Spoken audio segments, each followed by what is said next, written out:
गुरुदेव, ध्यान खंडित क्यों होता है? बद्रिका, ध्यान को एकत्रित करो। अग्नि बिखरे तिनकों से नहीं, एकत्रित लकड़ियों से सुलगती है।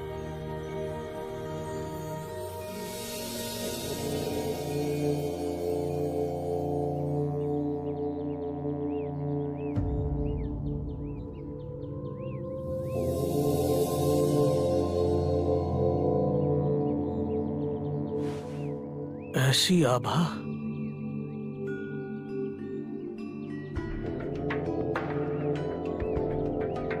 ना पेज,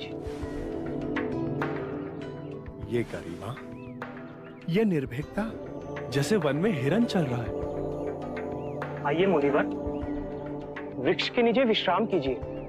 बड़े साधक, बड़े योगी जान पड़ते हैं।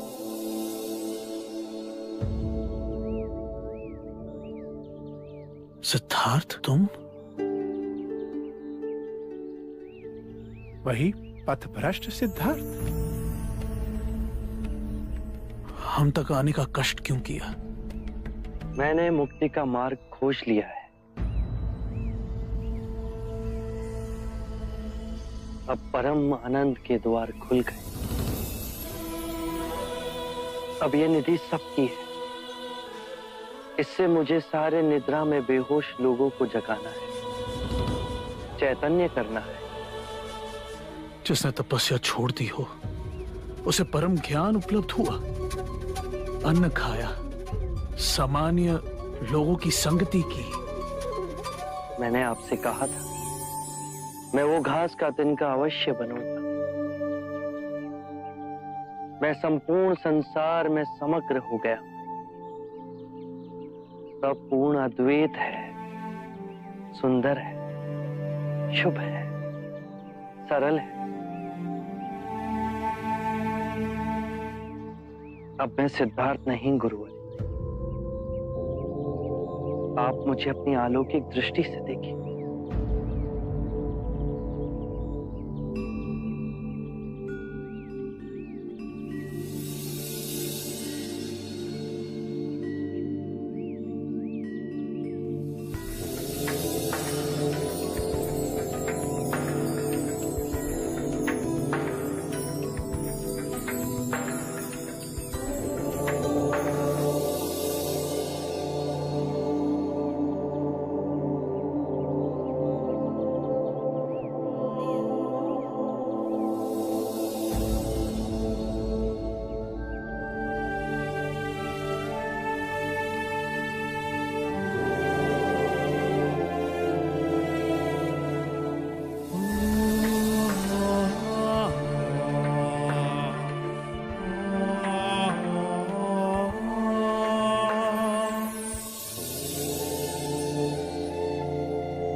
मैं उस निर्दोष बालक की ओर देख रहा हूं, जैसे मैंने ओम का अर्थ समझाया, और आज उसने दिव्य ज्ञान प्राप्त कर लिया।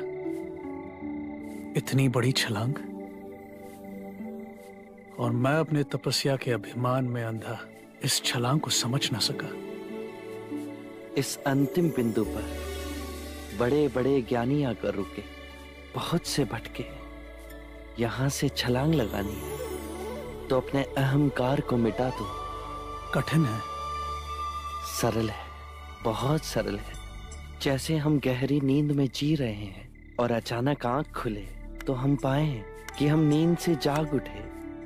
अब इस ज्ञान से दुख और अंधकार में डूबी दुनिया को जगाना है। परंतु इतनी सरल बात, बिना किसी ढोंग, बिना अहंकार, बिना यज्ञ, बिना तप, बिना बलि, बिना साहूकारी के, क्या लोग समझ सकेंगे?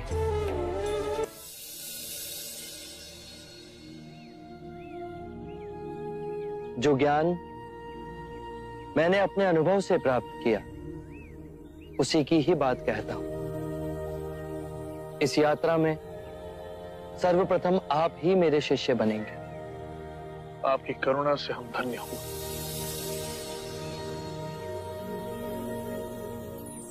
अज्ञान ही दुख, भ्रम, चिंता को जन्म देता है। लोभ, क्रोध, अभिमान, दुविधा, ईर्ष्या, भय इसी अज्ञान की संतान है। माया का खेल विपरीत का है, दो रूपों का है। मध्य में ही रहो, धूमकेतु तारे की तरह।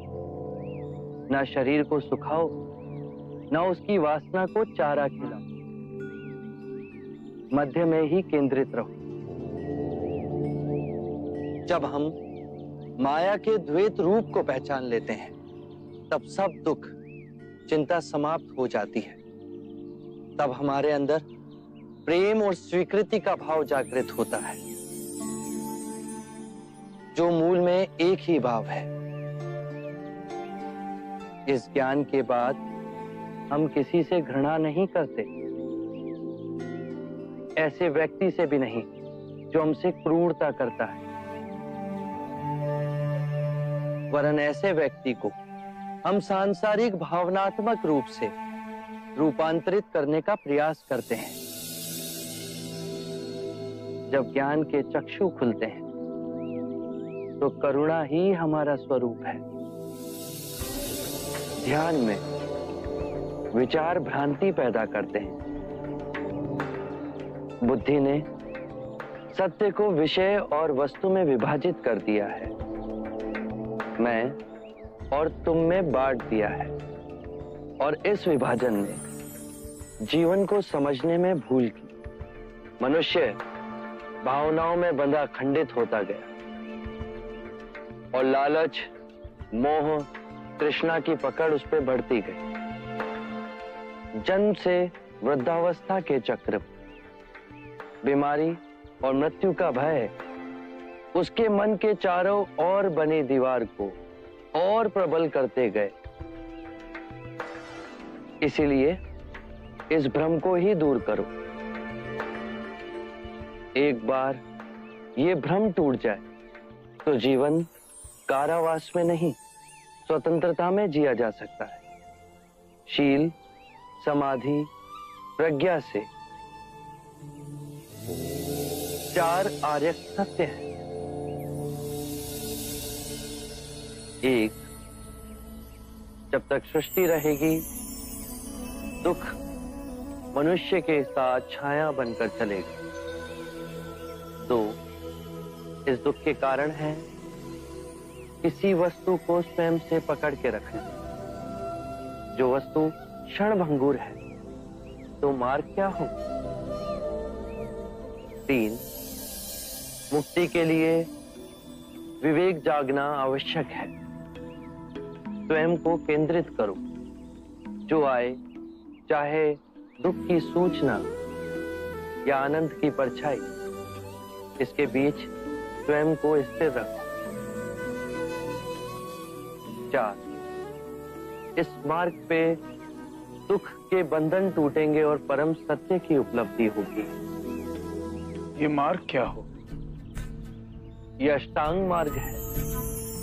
इसके माध्यम से सम्यक ज्ञान, सम्यक विचार, सम्यक वाणी, सम्यक कर्म, सम्यक जीवन व्यापन, सम्यक प्रयास, सम्यक चेतना और एकाग्रता संभव होती है।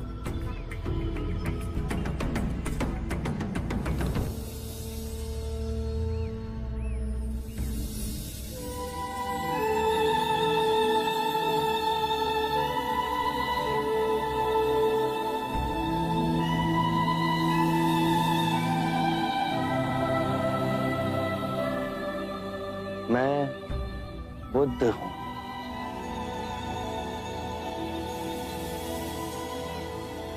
बुद्धं शरणं गच्छामि।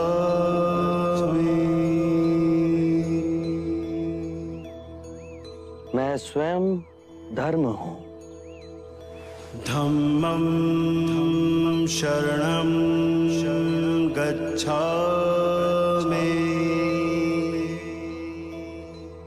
जो मार्ग मैंने खोजा वो समस्त मानव जाति के निर्वाण का मार्ग बनेगा।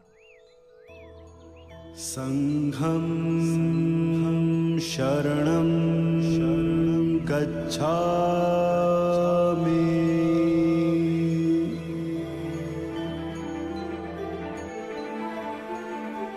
बुद्धं शरणं गच्छामि, धम्मं शरणं गच्छामि, संघं शरणं गच्छामि, बुद्धं शरणं गच्छामि।